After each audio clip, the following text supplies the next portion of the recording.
Likez, commentez et partagez pour découvrir d'autres contes africains inspirants et motivants. Abina et le trésor invisible. Il était une fois, dans un village niché entre des collines verdoyantes, un jeune homme nommé Abina.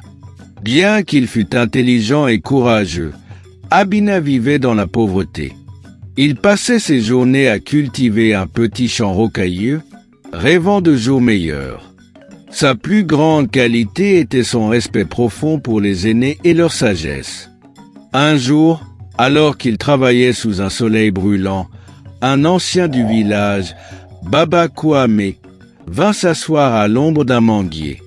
Baba Kwame était connu pour ses histoires et ses conseils mystérieux.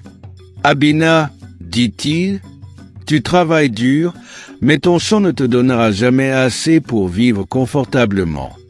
Si tu veux changer ta vie, écoute-moi bien, pars à l'aube vers la colline des esprits. Là-bas, tu trouveras 3 défis. Si tu les surmontes avec patience et sagesse, tu découvriras un trésor que personne ne peut voler. » Abina, bien qu'inquiet, décida de suivre les conseils du vieil homme. Il savait que les anciens ne parlaient jamais sans raison. À l'aube, Abina partit avec un sac de provisions. Après une longue marche, il atteignit la colline des esprits, où il trouva une grotte sombre. Une voix mystérieuse résonna. « Abina, si tu veux avancer, réponds à cette énigme. Qu'est-ce qui devient plus grand quand on le partage, mais disparaît si on le garde pour soi ?» Abina réfléchit longtemps. Finalement, il répondit « C'est la connaissance et l'amour.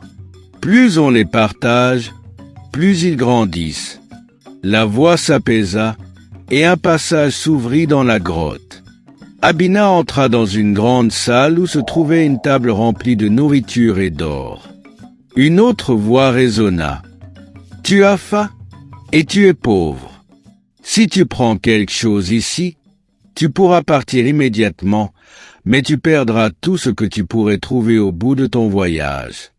Que choisis-tu » Abina, bien que tenté, se rappela les paroles de Baba Kwame sur la patience. Il déclina l'offre, disant « Je préfère attendre et découvrir le trésor que je mérite vraiment. » La table disparut et un autre chemin s'ouvre. Abina arriva enfin devant un lac scintillant. Au milieu se trouvait une petite île avec un coffre en or. Une vieille femme apparut et lui dit « Le coffre est devant toi, mais le lac est infesté de crocodiles. Si tu veux l'atteindre, écoute mon conseil, n'aie pas peur et avance doucement. » Abina hésita, mais il se rappela que l'écoute des anciens avait toujours été la clé de sa progression. Confiant, il entra dans l'eau. À chaque pas, les crocodiles semblaient s'écarter, et il atteignit l'île sans encombre. Abina ouvrit le coffre avec excitation, mais il ne contenait ni or ni bijoux. À la place, il trouva un rouleau de parchemin où il était écrit « La patience et la sagesse sont les vraies richesses. Retourne à ton village et applique ce que tu as appris ici. » Déçu mais résolu, Abina revint chez lui. Il se rappela alors le champ rocailleux qu'il avait négligé.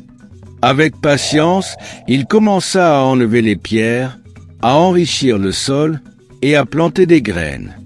Les villageois se moquaient de lui, mais Abina persista. Quelques mois plus tard, son champ se transforma en une plantation luxuriante, produisant des fruits rares et prisés dans toute la région. Les marchands venaient de loin pour acheter ses récoltes. Abina devint riche, mais il ne garda jamais tout pour lui. Il construisit une école, aida les plus pauvres et devint un modèle pour le village. Un jour, Baba Kwame lui rendit visite et dit en souriant « Tu vois, Abina, le trésor invisible que tu as trouvé dans la grotte, la salle et le lac étaient déjà en toi. La patience, le courage et l'écoute des anciens. Ces qualités t'ont rendu riche, non seulement en bien, mais en respect et en amour. Depuis ce jour, L'histoire d'Abina est contée dans toutes les familles du village pour enseigner l'importance de l'écoute, de la persévérance et de la patience. Si cette histoire vous a inspiré, likez, commentez et partagez pour faire découvrir davantage de contes africains remplis de sagesse et de belles leçons.